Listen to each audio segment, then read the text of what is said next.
Good morning. I am Piyush Yadav, Assistant Professor of Geography at Jesus PG College, Azamgarh. This particular college is affiliated to Maharaja Suhail Dev State University, Azamgarh. Today I am here to talk about a very important topic of human geography, that is migration. Hindi में जिसको प्रवास कहते हैं. आज हम लोग प्रवास के डिफरेंट कंपोनेंट्स के बारे में यहाँ पे समझने का प्रयास करेंगे कि प्रवास क्या होता है, इसके फॉर्म्स क्या होते हैं, इसके कॉजेस क्या होते हैं, इसके टाइप्स क्या होते हैं और इसके इम्पैक्ट्स क्या होते हैं. ठीक है, तो शुरू करते हैं कि प्रवास क्या होता है. What is migration?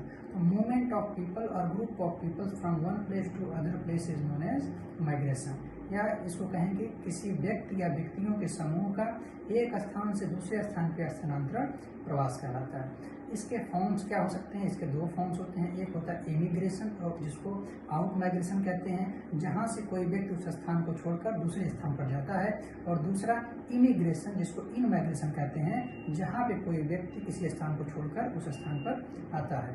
अब तीसरा पॉइंट आता है कि माइग्रेशन के जो है कॉज क्या होते हैं. तो माइग्रेशन के मेनली दो कॉज होते हैं. इसके अंदर में इसकी फिर हम सब कैटेगरी पढ़ेंगे. मेन होते हैं दो कॉज. एक होता है कि पुश फैक्टर, दूसरा होता है पुल फैक्टर. पुश फैक्टर वो होता है जो व्यक्तियों को या किसी व्यक्ति को एक स्थान से दूसरे स्थान पर जाने के लिए पुश करता है, फोर्स करता है, बाध्य करता है, कंपेल करता है. और पुल फैक्टर वो फैक्टर होता है जो किसी व्यक्ति को उस स्थान पे अट्रैक्ट करता है अपनी खासियत के हिसाब से, अपनी खूबियों के आधार पर. अच्छा, ये जो पुश फैक्टर हैं, पुल फैक्टर हैं, इनको डिफरेंट कैटेगरीज में इनके बांट के हम लोग देखते हैं. तो इसके जो है सब क्लासिफाई कर देते हैं इसको फिर हम. यानी कि कुछ इसमें नेचुरल कॉज होते हैं माइग्रेशन के, कुछ इसमें इकोनॉमिक कॉज होते हैं माइग्रेशन के, कुछ इसमें पॉलिटिकल कॉज होते हैं माइग्रेशन के, कुछ इसमें सोशियो कल्चरल कॉज होते हैं माइग्रेशन के. नेचुरल कॉज माइग्रेशन का क्या है? जब किसी नेचुरल इवेंट के कारण लोग एक स्थान से दूसरे स्थान पर जाने के लिए बाध्य होते हैं, तो वहाँ नेचुरल कॉज ऑफ माइग्रेशन होता है. जैसे अर्थक्वेक आ गया, वोल्केनो आ गया, है ना, फ्लड आ गया, ड्राट आ गया, क्लाइमेट चेंज हो गया, एक्सेट्रा.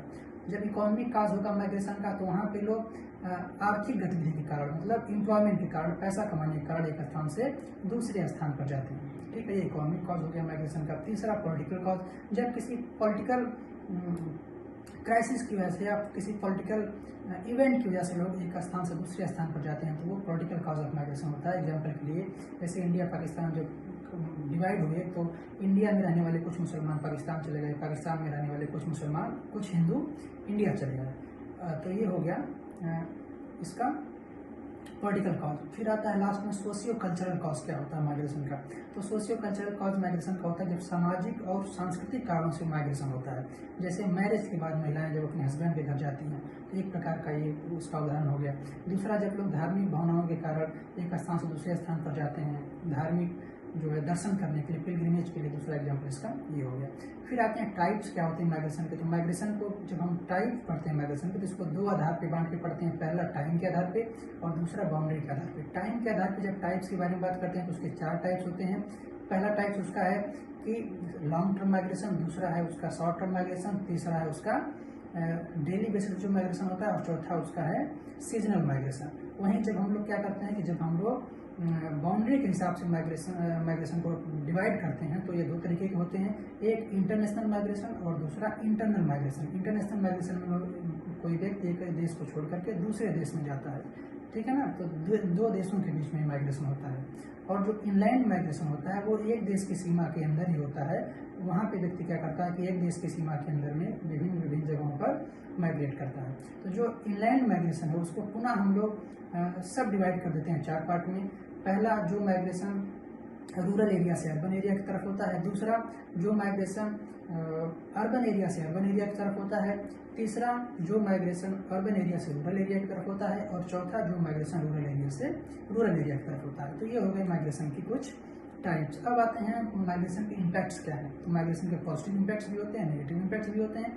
पॉजिटिव इम्पैक्ट ये होता है कि जो प्लेस ऑफ डेस्टिनेशन होता है, वहाँ पे जो डिमांड और सप्लाई होता है लेबर का, वो बैलेंस हो जाता है, वो फुलफिल हो जाता है. वहाँ पे काम करने वाले लोग ज़्यादा मिलने लगते हैं, तो वहाँ पे चीज़ें स्मूथली वर्क करने लगती हैं. दूसरा कि वहाँ पे लोगों को रोजगार मिलता है. तीसरा कि वहाँ पे जो माइग्रेंट्स होते हैं उनको नई नई स्किल्स मिलती हैं. चौथा कि जो प्लेस ऑफ ओरिजिन होता है वहाँ पे रेमिटेंस भेजते हैं ये लोग, जो माइग्रेंट्स होते हैं रेमिटेंस भेजते हैं। वो रेमिटेंस इकोनॉमिक फॉर्म में भी हो सकता है और सोशल फॉर्म में भी हो सकता है, ठीक है ना। पैसा भी भेजते हैं और कुछ कल्चर भी भेजते हैं, कुछ वहाँ पे सीख के नई नई चीज़ें भेजते हैं, तो दोनों तरीके का रेमिटेंस हो सकता है। वहाँ पे माइग्रेंट्स जो होते हैं उनको अच्छी सुविधाएँ मिलती हैं, अच्छी स्वास्थ्य सुविधाएँ मिलती हैं, अच्छा एजुकेशन मिलता है वहाँ पर भी। तो ये तमाम बातें हैं जो वहाँ पे माइग्रेंट्स को मिलती हैं।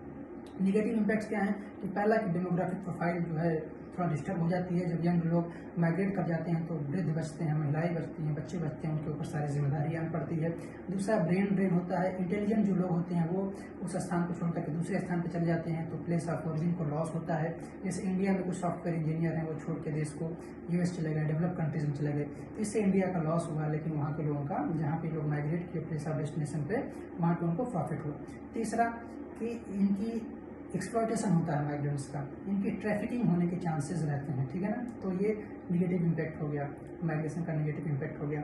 इसमें एक दो कारण और बड़े इंपॉर्टेंट हैं निगेटिव माइग्रेशन के निगेटिव इम्पैक्ट्स में, कि जब माइग्रेंट्स जब जाते हैं जहाँ पे, अगर वहाँ पे मैनेजमेंट बेहतर नहीं हो पाता है तो स्लम डेवलप होने के चांसेस बढ़ जाते हैं, ठीक है। स्लम एरिया वहाँ डेवलप हो जाते हैं। अब आते हैं कि हम माइग्रेशन को कैसे बेहतर कर सकते हैं। तो यूनाइटेड नेशन डेवलपमेंट प्रोग्राम की एक रिपोर्ट थी, ह्यूमन डेवलपमेंट रिपोर्ट 2009। उस रिपोर्ट में कहा गया कि माइग्रेशन किसी देश की ग्रोथ में, डेवलपमेंट में हेल्प करता है।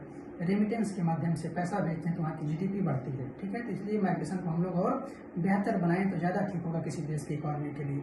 इसको फिजिकल बनाएं, सस्टेनेबल बनाएं। तो कैसे हम बना सकते हैं इसको बेहतर बनाने के लिए? हम उनके राइट्स को प्रोटेक्ट करें, उनकी एक्सप्लॉयटेशन को ना होने दें, उनकी ट्रैफिकिंग को ना होने दें, और उसके साथ साथ इनको अपने काम के बदले उचित पैसा दें। मतलब इनको एम्प्लॉयमेंट के बदले जो इनको एम्प्लॉयर हैं उनका शोषण ना करें, इनको पर्याप्त पैसा भी दें। इस हिसाब से हम लोग माइग्रेशन को और बेहतर सस्टेनेबल बना सकते हैं।